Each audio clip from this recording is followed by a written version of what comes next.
طالبان د هیواد دفاعي او امنیتي ځواکونه هر ډول تیري کوونکو کړنو ځواب ورکولو ته چمتو دي. سلام درنو لیدونکو، ستړي مشئ.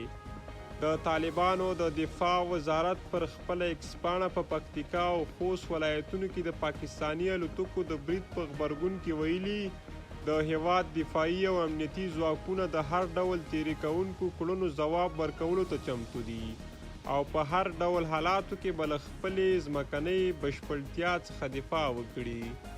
نن سهار د پاکستان کشفي او جنگي جیټ الوتکو یو ځل بیا د تیري کوونکي اقدام په ترڅ کې د افغانستان خاورې ته ننوتي چې د پکتیکا، برمل او خوست سپیرې ولسوالیو کې د ملکي خلکو په کورونه بمبار کړی دی. دوی ویلي سرحدي ځواکونو یې په توپونو ځوابي برید ورکړی دی.